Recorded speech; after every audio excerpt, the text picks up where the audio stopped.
Good day. Here are the top stories of the Manila Times for Tuesday, April 6, 2021.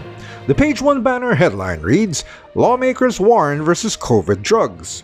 Concerns were raised in Congress over the selling of medicines claiming to cure coronavirus disease 2019 or COVID-19, but have not been approved by the government. WHO expert in Manila to help track variants.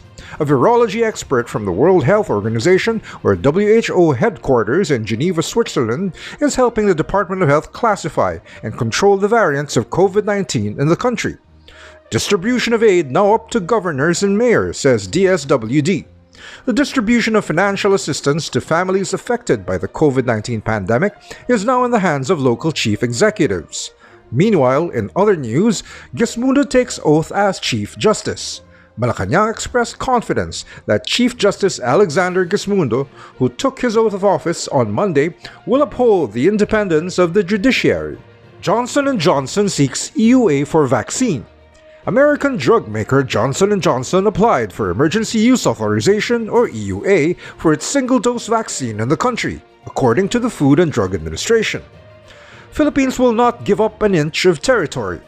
Malacanang on Monday assured the public that the Philippine government will not give up an inch of the country's territory amid the row over the presence of Chinese vessels at the Julian Felipe Reef in the West Philippine Sea. All metro mayors to get COVID jabs. Metro Manila mayors have agreed to be immunized against COVID-19, according to Parañaque City Mayor Edwin Olivares. In regional news, CPP-NPA leaders yield in Isabela. Leaders of the Communist Party of the Philippines, New People's Army or CPP-NPA in Gamo, Isabela have voluntarily surrendered to the Army's 86th and 95th Infantry Battalion of the 5th Infantry Division over the weekend. In world news, 87 dead in Indonesia and East Timor floods.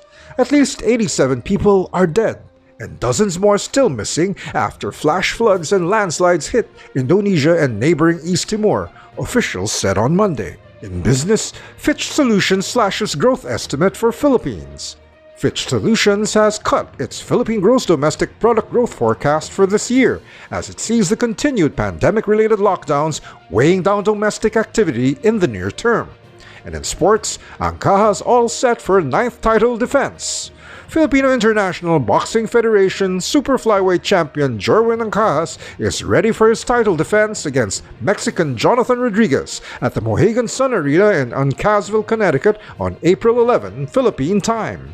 Yen Macabenta and Ramon T. Tulfo are the featured columnists on the front page of the Times. Macabenta exposes shocking report on Sinovac vaccinations, increased COVID cases after using vaccine. Tulfo suggests to open churches to COVID-19 patients. In the Times editorial, it is reiterated that people need convincing justification for unending quarantine. Read all about it. For more news and information, get a copy of the Manila Times on print, subscribe to our digital edition, or log on to www.manilatimes.net. Follow us on Twitter, Facebook, and Instagram. And keep up with the Times. With Eric John C. Kua, this is the Fort Villa reporting. Happy Easter!